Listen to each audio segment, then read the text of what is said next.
ॐ अज्ञानतिमिरान्धस्य ज्ञानञ्जनशलाकया चक्षुरुन्मिलितं येन तस्मै श्रीगुरुवे नमः। ॐ नमो भगवते वासुदेवाय। ॐ नमो भगवते वासुदेवाय।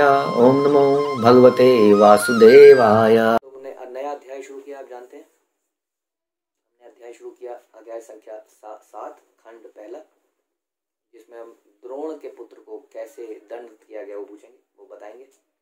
हम लोग थे श्लोक संख्या 6 में, और इससे पहले हमने सुना किस प्रकार से जीवात्मा 3 गुणों से अतीत होते हुए बहिरंग। हमने सुना कैसे जीवात्मा आध्यात्मिक शक्ति है, लेकिन भौतिक शक्ति को भोगने के चक्कर में वो अपने गुण को भूल जाता है।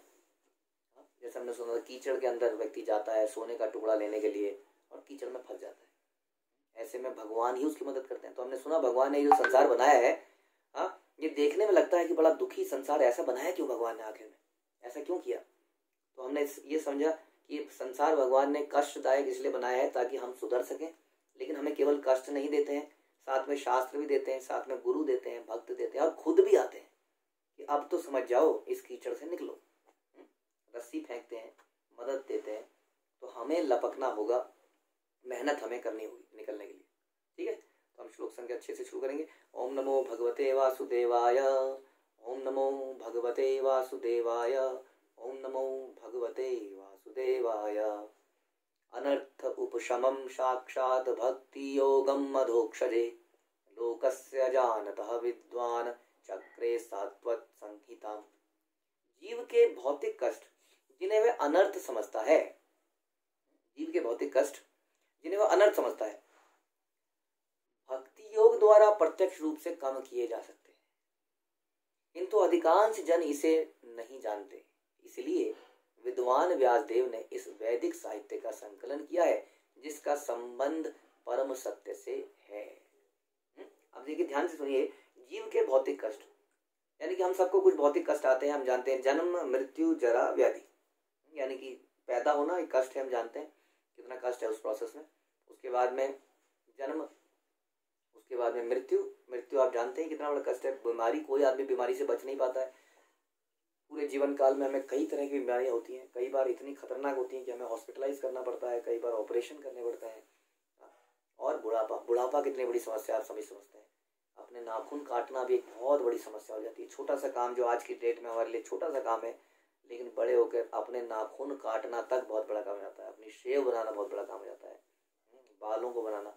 तो बहुत सारे ऐसे कष्ट हैं। तो उसके अलावा भी हमारे जीवन में कई तरह के कष्ट आते हैं। कई ऐसी परिस्थिति आ जाती है, कोई अपना चला जाता है, या कोई हमारा अपमान कर देता है, या ऐसे बहुत सारी चीजें होती हैं। तो ये जो कष्ट आते हैं जीवन में हमारे, भक्त क्या समझता है? आम आदमी तो इससे बड़ा परेशान होता है, फ्रस्ट्रेट। भक्त समझता है ये मेरी अनर्थ है, मैंने कुछ ऐसे कर्म किए, उसका फल मिल रहा है, भगवान की कृपा है मुझे शुद्ध करने के लिए। इसको अगर कम करना है, इसको कैसे कम किया जा सकता है? क्योंकि कहीं ना कहीं ये हमारी भक्ति में बाधा तो डालते ही हैं। माना हम इसको अपना अनर्थ मान लेते हैं कि मैं बीमार पड़ा हूं मेरे अनर्थों के कारण, मेरे को इसने धोखा दिया मेरे अनर्थों के कारण, मेरे साथ ये गलत व्यवहार कर रहा है मेरे अनर्थों के कारण। लेकिन फिर भी कहीं ना कहीं उससे हमें फर्क पड़ता है कि नहीं? हमारी भक्ति में कहीं ना कहीं थोड़ी रुकावट आती है। इसलिए यदि उसको भी समाप्त करना है तो क्या किया जाए? भक्ति योग द्वारा प्रत्यक्ष रूप से कम भक्ति योग करा जाए, और भक्ति योग करने से ये सारा समाप्त हो जाता है। कैसे होता है? भगवान गीता में बोलते हैं, भगवान क्या कहते हैं गीता में कि सर्वधर्मान परित्यजे मामेकम शरणं व्रज। अब यदि तुम मेरी शरण में आओगे सारे धर्मों का परित्याग करके, अहम त्वाम सर्व पापेभ्यो, मैं तुम्हारे सारे पापों को समाप्त कर दूंगा, डरो मत हे अर्जुन। ये भगवान बोलते हैं। इसका मतलब यदि हम भक्ति योग का पालन करेंगे तो हमारे जो ये गलत कर्म है पहले के किए हुए, उसका फल कम हो जाएगा, या कभी कभी किसी स्थिति में समाप्त हो जाएगा। उससे फायदा क्या होगा?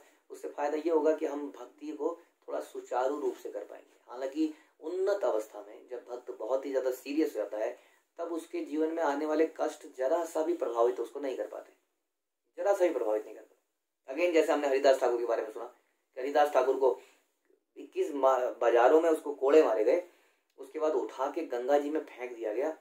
गंगा जी से वो निकले, और निकलते ही उसी जगह पर जहां पर पिटाई हुई थी हरि कीर्तन करने लगे। पिटाई क्यों हुई थी? क्योंकि वो हरि कीर्तन करता था और मुस्लिम राज था। मुस्लिम राज में उन्होंने कहा ये अलाउड नहीं है, खूब मारा। जब उन्हें लगा कि मर गया है तो गंगा जी में उठा के डाल दिया। वो गंगा जी से बच गए, निकले और फिर उसी मार्केट में कीर्तन करने लगे।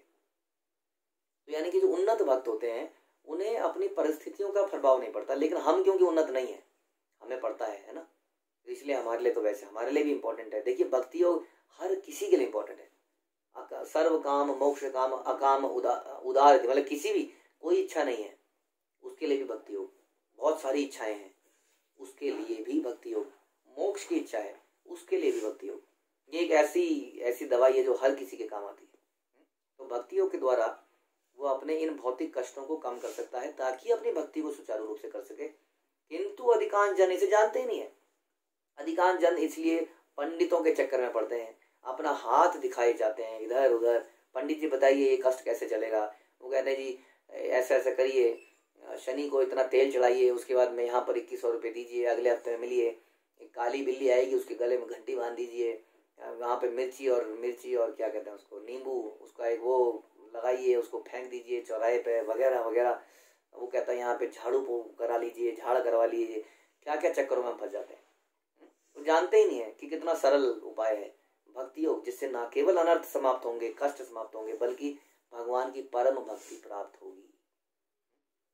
लोग जानते नहीं है, इसलिए विद्वान व्यासदेव ने क्या किया, इसको लिखित रूप में हमें दिया, इस ग्रंथ को जिसमें भक्ति योग के बारे में इतना डिटेल में बताया गया है। यही इसका उपचार है, यही बता रहे हैं, यही हमारा उपचार है।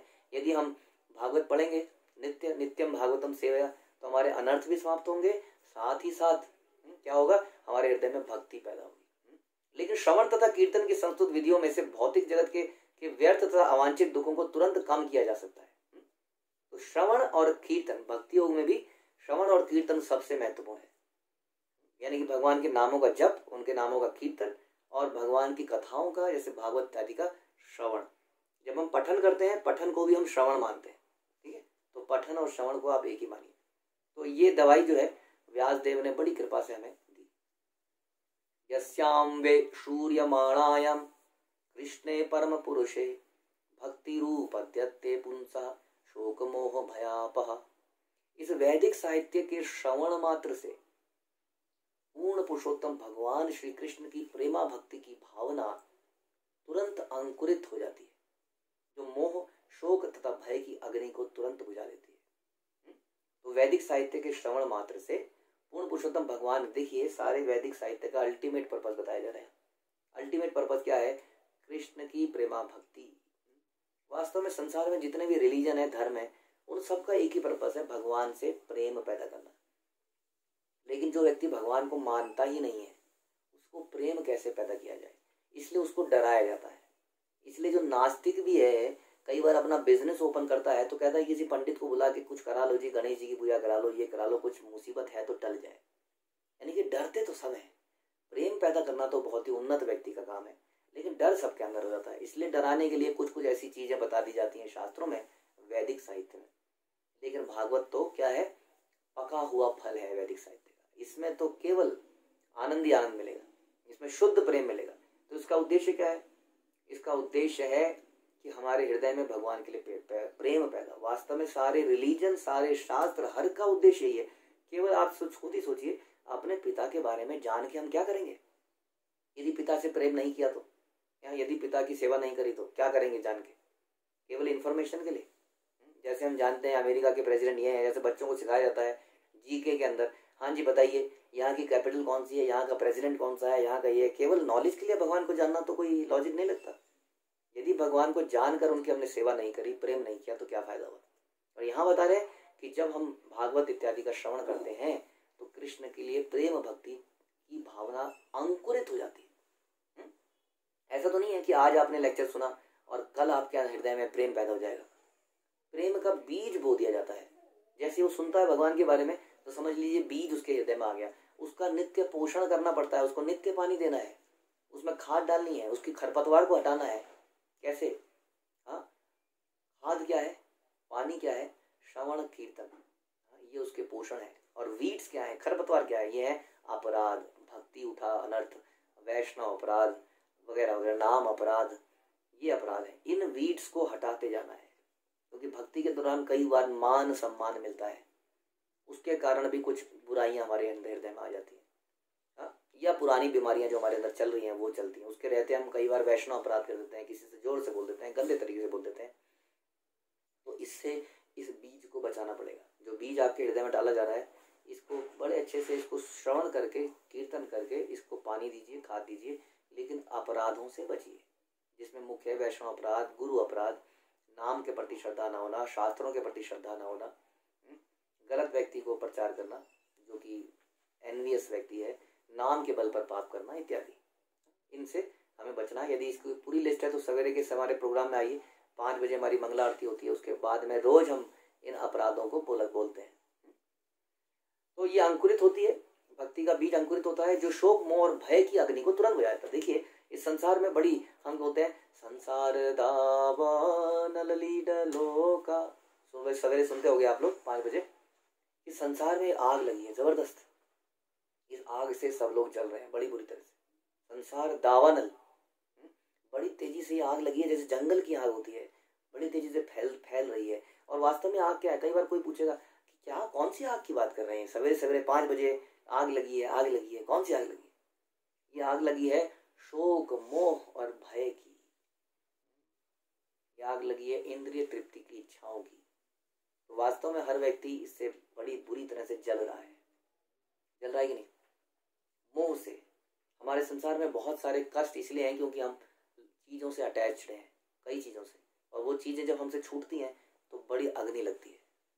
भय से क्या होगा, कहीं मुझे कोरोना तो नहीं हो जाएगा, मेरी नौकरी तो नहीं चली जाएगी, ऑफिस में क्या होगा, आज मेरा बॉस मेरे से नाराज़ है, मेरा इंक्रीमेंट हो पाएगा कहीं या नहीं हो पाएगा, ये प्रॉपर्टी मेरे परिवार वाले हथियाने के चक्कर में है, ये धन मेरे पास है, सो कुछ चुरा के तो नहीं ले जाएगा, मैं धीरे धीरे बूढ़ी हो रही हूँ, झुर्रियाँ आ जाएंगी तो क्या होगा, ऐसे पता नहीं कितने सारे भय हैं, मेरा बच्चा आगे कुछ पढ़ पाएगा कि नहीं पढ़ पाएगा, मेरे अच्छे नंबर आएंगे कि नहीं आएंगे।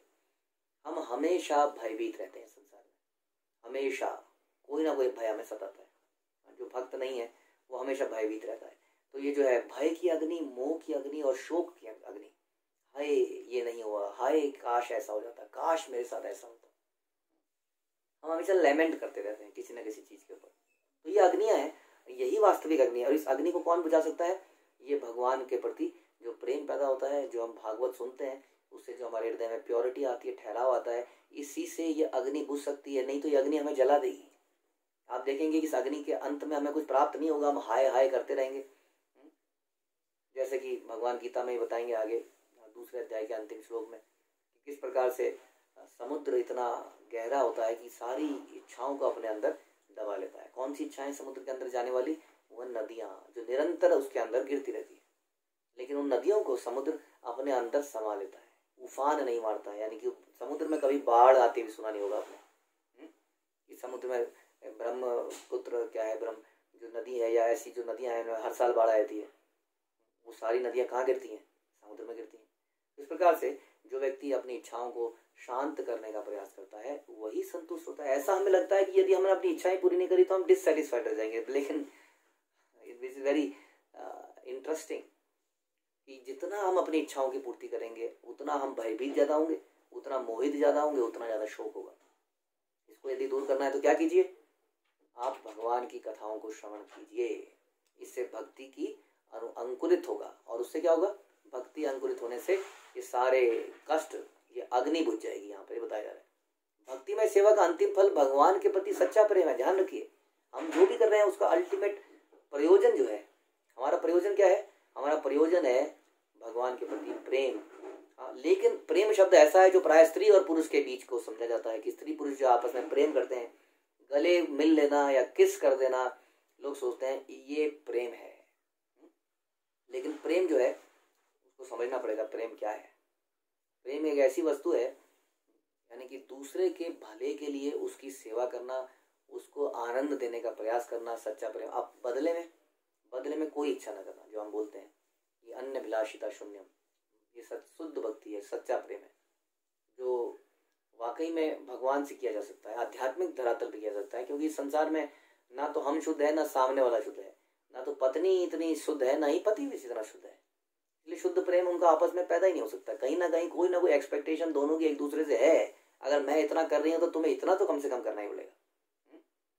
इसलिए यहाँ पर शुद्ध प्रेम प्राप्त करना, इसका बेस्ट एग्जाम्पल प्रभुपाद कई बार बताते थे कि अगर कहीं कोई एग्जाम्पल देना है तो माँ बेटे के प्रेम को दे सकते हो, which is not a perfect example again, क्योंकि ये मटेरियल है ये भी, लेकिन एक रिलेटिव, एटलीस्ट जब तक बच्चा छोटा होता है तब तक माँ की एक्सपेक्टेशन नहीं होती है, वो करती है इस तरीके का। तो प्रेम शब्द को बड़ा गलत समझा जाता है संसार में, जिसको हम लस्ट कहते हैं संसार में लोग उसको प्रेम कहते हैं।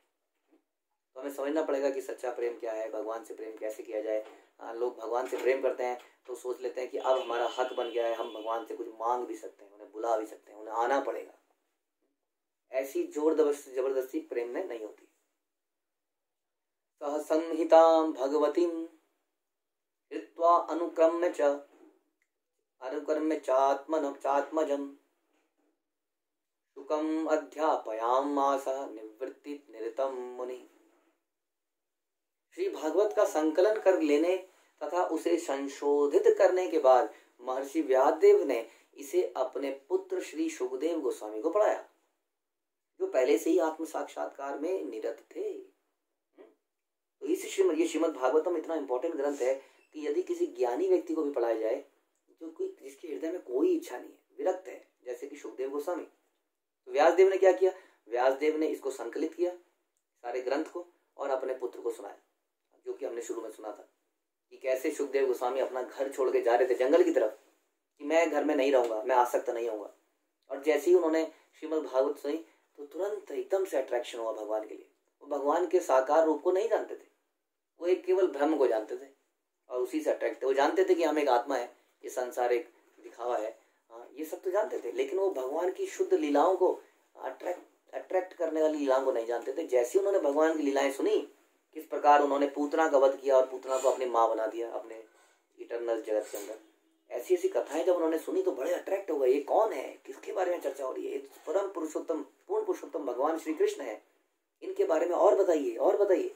और पूरी भागवत सुन डाली अपने पिता से, और वही भागवत उन्होंने परीक्षित महाराज के आगे सुनाई। तो इस प्रकार से ये बता रहे हैं कि ये उनके व्यासदेव ने इसका संकलन किया, अपने पुत्र को सुनाया, जो पहले से ही क्या थे, पहले से मुक्त थे, लेकिन फिर भी इससे अट्रैक्ट हो गए। यानी कि मुक्त पुरुष भी इससे अट्रैक्ट हो जाता है, इससे भौतिक कामनाओं से भरा हुआ व्यक्ति भी अट्रैक्ट हो जाता है। हाँ, इससे कोई ज्ञानी कर्मी सब लोग भागवत यदि शुद्ध भक्त से सुनते हैं तो उससे अट्रैक्ट हो जाते हैं और भगवान की भक्ति में लग जाते हैं। जैसे कि आप लोग सुन रहे हो, आप लोगों को धीरे धीरे इस भागवत को सुनने में इतना आनंद आएगा कि आप इसका कोई बात ही नहीं कर सकते, इसका कोई कंपैरिजन नहीं है। ये संसारी व्यक्तियों के हृदयों में गहराई तक प्रविष्ट होकर प्रभाव डालता है, और हमने देखा है कैसे लोगों का जीवन बदल जाता है। जैसे हमने देखा कैसे इतने सारे विदेशियों को श्रील प्रभुपाद ने भागवत सुनाकर भक्त बना दिया। जब श्रील प्रभुपाद इंडिया से गए थे तो उनके पास कोई संपत्ति नहीं थी, वो केवल उनके पास एक संदूक था जो अपने साथ लेके गए थे। कोई सोचेगा कि संदूक में क्या रहा होगा, संदूक में कुछ गरम कपड़े रहे होंगे, थोड़ा बहुत खाने का सामान रहा होगा, है ना, कुछ पैसे रहे होंगे, लेकिन उनके संदूक में केवल श्रीमद् भागवत के 2 कैंटो, पहले 2 कैंटो के कई सारी पुस्तकें थी। वो केवल श्रीमद् भागवत का धन लेके विदेश में प्रचार करने गए। उनके पास केवल 40 रुपए थे, जो कि डॉलर में कन्वर्टेड नहीं थे, जो कि यूएस में चलने वाले नहीं थे। केवल श्रीमद् भागवत के धन को लेके उन्होंने प्रचार करना शुरू किया, और आज इतना बड़ा आप देख रहे हैं संसार में ये परिवर्तन, एक क्रांति आ चुकी है। क्रांति कहेंगे इसको, बहुत बड़ी क्रांति है। केवल श्रीमद् भागवत को साथ ले जाने से और उसका प्रचार करने से, तो इतना लोगों के हृदय में इतना परिवर्तन डालता है। रिक्वायरमेंट केवल यही कि इसको हम ध्यान से सुने। अब जो है अगले श्लोक में शौनक बोलते हैं, यहाँ तक बोला शौनक उवाच। शौनक जी ने कहा, सवे निवृत्ति निरतः सर्वत्र उपेक्षका मुनि कस्या वा गृहीतम आत्म आराम संभ्यसत्। श्री शौनक ने सुत गोस्वामी से पूछा, शुकदेव गोस्वामी तो पहले से ही निवृत्ति मार्ग पर चल रहे थे, यानी कि वो तो पहले ही संसार से अनासक्त थे शुकदेव गोस्वामी, और इस तरह वे अपने आप में प्रसन्न थे, आत्माराम थे, तो फिर उन्होंने ऐसे बृहद साहित्य का अध्ययन करने का कष्ट क्यों उठाया? क्यों उठाया उन्होंने कष्ट? जब शुकदेव गोस्वामी पहले से ही मुक्त थे तो उन्होंने ये अध्ययन क्यों किया? ऐसा प्रश्न वो पूछते हैं। उसके आंसर में बताया जाता है, सुत उवाच आत्मा राम च मुनयः निगृन्था अप्युरुकर्मे कुर्वन्ति अहैतु किं भक्तिम इत्थं भूता गुणा हरि। जो आत्मा में आनंद लेते हैं, ऐसे विभिन्न प्रकार के आत्माराम और विशेष रूप से जो आत्म साक्षात्कार यानी कि सेल्फ रियलाइजेशन के पथ पर स्थापित हो चुके हैं, ऐसे आत्माराम व्यक्ति, आत्माराम जो अपने में संतुष्ट रहता हो, यद्यपि समस्त प्रकार के भौतिक बंधनों से मुक्त हो चुके हैं, ऐसे लोग फिर भी भगवान की अनन्य भक्तिमय सेवा में संलिग्न होने के इच्छुक रहते हैं। इसका अर्थ यह हुआ कि भगवान में दिव्य गुण है, अतः वे मुक्त आत्माओं सहित प्रत्येक व्यक्ति को आकृष्ट कर लेते हैं। बताइए, मुक्त आत्माओं को भी जो अट्रैक्ट कर ले, कामियों को भी जो अट्रैक्ट कर ले, फिर भी ऐसे अट्रैक्टिव, ऑल अट्रैक्टिव आकर्षयति इति Krishna, it is the meaning of Krishna, ऐसे भगवान से प्रति कोई अगर आकृष्ट नहीं होता है, इतना बड़ा दुर्भाग्यशाली व्यक्ति है वो, जो इतनी सुंदर वस्तु से अट्रैक्ट ना हो। यहाँ बता रहे हैं कि इसका अर्थ हुआ कि भगवान में दिव्य गुण है, उनके अंदर दिव्य गुण है, हम जानते हैं, भौतिक गुण नहीं है, अतः वे मुक्त आत्माओं को भी आकृष्ट कर लेते हैं, ऐसा यहाँ पे बताया जा रहा है। Such is Krishna and is devotion. अनन्य भक्ति का अर्थ है उपयुक्त व्यक्तिगत लाभों की आकांक्षा से रहित होकर भगवान की सेवा करना। तो इसमें काफी सारी डिटेलिंग दी गई है। एक श्लोक और पढ़ लेते हैं। हरे गुणा आक्षिप्त मति भगवान बादरायणी अध्यगात महत आख्यानम नित्यम विष्णु जना प्रिय। व्यासदेव के पुत्र सुखदेव गोस्वामी ने सुखदेव गोस्वामी न केवल दिव्य शक्ति से युक्त थे, अपितु वो भगवान के भक्तों के अत्यंत प्रिय थे। इस प्रकार उन्होंने इस महान कथा का अध्ययन किया। तो सुखदेव गोस्वामी में तो जितनी चर्चा की जाए कम है।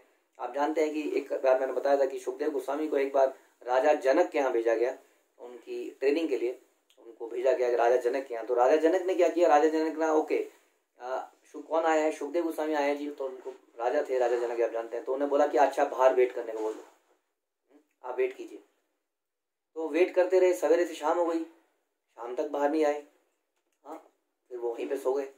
अगला दिन सवेरे हुआ, फिर भी जनक नहीं आए। इस प्रकार 3 दिन तक उन्होंने बाहर ही वेट किया। मुझे लगता है कि आप यदि मेरे से मीटिंग करने आए और मैं आपको 15 मिनट भी वेट कर दूं तो कई लोग तो वापस चले आते हैं। कई बार आपके फोन कॉल आती है, उनका रिप्लाई ना हो तो हम नाराज हो जाते हैं। 3 दिन तक बाहर ही खड़े रहे हो। 3 दिन के बाद राजा जनक आए और बड़े बाजे गाजे के साथ आए, हाथी पालकी लेके सब। लेकिन उन्होंने देखा कि सुखदेव गोस्वामी ऐसे बैठे हैं जैसे कोई बात ही ना हुई हो। ना तो वो उनके 3 दिन ना आने पे फ्रस्ट्रेटेड थे, ना ही उनका स्वागत करने के लिए आए, आओ मिलो, गले में माला, बैठो, वो बिल्कुल विचलित नहीं हुए। कई बार बड़े प्रसन्न हो जाते हैं, देखिए बड़ा खुश हूँ मैं, आज क्या हुआ था। उनके ऑफिस में गया, बड़ी आओ भगत करी, आगे मुझे पानी पिलाया, बड़े प्यार से बोला, बैठाया, कुछ मिठाई खाने को दी। हम जरा सा सम्मान मिलने पर बड़े प्रसन्नचित हो जाते हैं।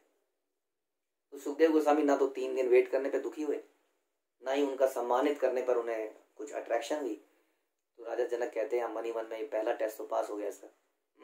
उसके बाद में उनको बोलते हैं कि अब तुम्हें एक काम करना है, इस पूरे राज्य के चक्कर लगाना है। एक ये सर में पानी में थोड़ा सा घड़े के अंदर थोड़ा दूध रखना है, दूध ऊपर तक भरा हुआ था, और आपके मुंह में ये शक्कर की गोली डाली जा रही है। उनके मुंह में शक्कर की गोली डाल देते हैं और पूरे नगर में चक्कर मार के आना है। अब नगर में जाते हैं तो कितना ऑपुलेंस, वो बेचारे एकदम वैरागी व्यक्ति उस ऑपुलेंट नगर में घूमता है और पूरे नगर का चक्कर मारता है, जिसमें कभी कोई आगे कभी कोई पीछे, और दूध छलकना नहीं चाहिए, दूध। हाँ, और जब वापस आते हैं तो जनक महाराज देखते हैं कि दूध जरा सा भी नहीं छलका है, और उनका मुंह खोलते हैं तो हैरान हो जाते हैं कि जो चीनी की गोली या मिश्री की जो है उनके मुंह में डाली गई थी, वो एज इट इज उनके मुंह के अंदर है। यानी कि इतनी सी लार भी उनके मुंह से नहीं निकली, नहीं तो चीनी तो अपने आप गल जानी थी। हाँ, तो बोलते हैं कि सुखदेव गोस्वामी आपको ट्रेनिंग की जरूरत नहीं है, आप वापस जाइए, बिल्कुल आप ऑलरेडी परफेक्ट लिविंग एंटिटी है। तो ऐसे हैं सुखदेव गोस्वामी जिन्होंने श्रीमद् भागवत को लिखा है। और कई बार लोग कहते हैं कि क्या रास लीला, ये लीला। पहले सोचिए कि किसने ये बोला है। जो व्यक्ति कितना बड़ा वैरागी है, वो भगवान की कथाओं को बोल रहा है। तो इसलिए यहाँ पर बताया जा रहा है कि सुखदेव गोस्वामी ने इन कथाओं को लिखा, इन कथाओं को पढ़ा, उसके बाद अपने पिताजी के सुनने के बाद इस प्रकार उन्होंने महान कथा का अध्ययन किया और अध्ययन करने के बाद राजा परीक्षित को सुनाया। तो ऐसे ही ग्रंथ का श्रवण करने का भाग्य, सौभाग्य हमें प्राप्त हुआ है गुरु परंपरा के माध्यम से। ऐसे ग्रंथ की, श्रीमद् भागवत की जय, श्रील प्रभुपाद की जय।